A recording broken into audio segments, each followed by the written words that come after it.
there has never been a country that's been ripped off more than the United States of America under some of the dumbest leadership, and it usually starts with the president. What's up, Americans? Welcome back to True Voice, where we talk the truth, stand up for justice, and defend American democracy from all enemies, foreign and domestic. Today, I'm reacting to a video that's got me fired up in the best way. It features none other than Speaker Emerita Nancy Pelosi expressing fierce optimism about the Democrats' chances in the upcoming election. Let's watch the video. When will you speak to President Xi of China? That'll happen. I mean, look, right now, and I told you before, they're having tremendous difficulty because their factories are not doing business. They made $1 trillion with Biden, $1 trillion, even $1.1 trillion with Biden selling us stuff. Much of it we don't need. You know, somebody said, oh, the shelves are going to be open. Well, maybe the children will have $2 instead of $30, you know. And maybe the $2 will cost a couple of bucks more than they would normally. But we're not talking about something that we have to go out of our way. They have ships that are loaded up with stuff, much of which, not all of it, but much of which we don't need. And we have to make a fair deal. We've been ripped off by every country in the world, but China, I would say, is the leading one, the leading candidate for the chief ripper offer. There has never been a country that's been ripped off more than the United States of America under some of the dumbest leadership, and it usually starts with the president. And you can go back, and I'm not just talking about Biden. It's been the worst. I mean, the trade deficits and everything else, he's been the worst. But he had no idea what he was doing. And I think somebody ought to look at the auto pen to find out who was really running this country, because it wasn't Biden. Because nobody could agree to what he agreed to. I mean, he put our country at risk, at tremendous risk, and fiscal risk, financial risk. So I think we have it very much. I really believe that the next 100 days is going to be even better than this. Look, I read an editorial yesterday from a group that normally wouldn't write a good, that this is the most consequential presidency in history, in the history of our country. This is not a particular group that would write that kind of an editorial, but they see what we're doing and what we had to do. And I believe if this group, not just me, if this group wasn't here, I think our country was going to be in, if it was lucky, just serious trouble, but a lot worse than that. I think our country could have been a total disaster. Bad things were happening with our country, and we've stemmed the tide, we've turned it around, but we're going to really turn it around over the next 3 years, 3.5 years, we're going to turn it around, and then hopefully it'll be in such great shape. That's my goal, to put it in such great condition that it can't be destroyed.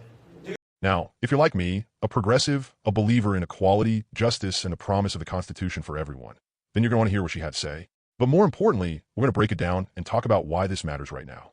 So right off the bat, Pelosi lays it out. We're going to win the House. That's not just hope, that's conviction.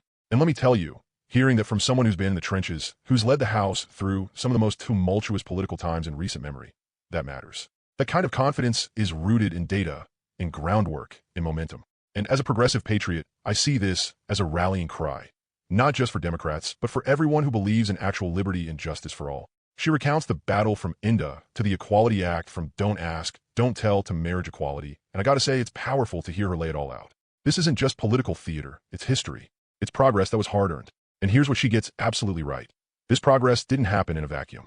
It happened because activists, organizers, and everyday Americans, the people, demanded change. From Stonewall to the steps of Congress, the pressure came from the outside in. And Pelosi acknowledges that. That's leadership. That's humility. And that's how democracy should work. Another thing Pelosi talks about that really stuck with me, the power of personal stories. She mentions Chuck Schumer's pride in his daughter's marriage and growing family. And yeah, that gets to me, because politics isn't abstract. These are real people, real families, and real lives on the line. When we talk about legislation like the Equality Act, we're not debating hypotheticals.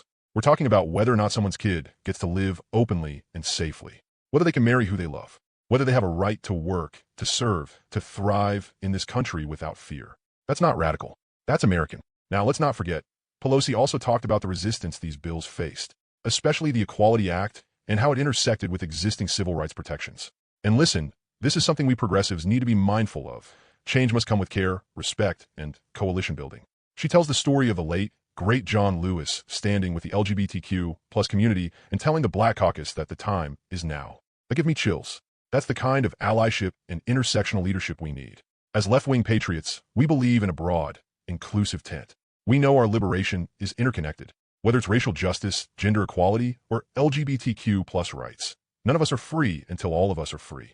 Now back to Pelosi's prediction, winning the House. That isn't just about sending Republicans packing. It's about restoring functionality to Congress.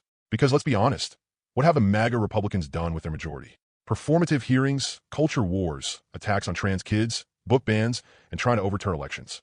Meanwhile, Democrats are out here trying to lower drug prices, raise wages, protect bodily autonomy, and defend democracy. We have to win, not just for party politics, but for the soul of the country. I also have to say, Pelosi's humor is underrated. She jokes about her 8-hour speech in heels and gives Senator Cory Booker a loving jab for his 25-hour record. That's the kind of camaraderie we need more of in politics. Genuine respect, real relationships, and yes, a little humor. Booker and Pelosi may be very different in style, but they both speak to a deeper truth. Leadership matters. We need more of it. So here's the bottom line, friends. If you care about your neighbors, your future, and your country, then this is your moment. Pelosi's optimism should light a fire under us, not make us complacent. Asterisk, because she's not just talking to donors or pundits. She's talking to us. We have the power. We've seen it in 2018, in 2020, in 2022, and we're going to see it again if we organize, if we vote, and if we stay united. So stay loud, stay proud, and stay hopeful. This is what patriotism looks like in 2025. Asterisk, like, share, and subscribe if you believe in equality, justice, and a better future for all. Let's keep the fight alive together. Asterisk.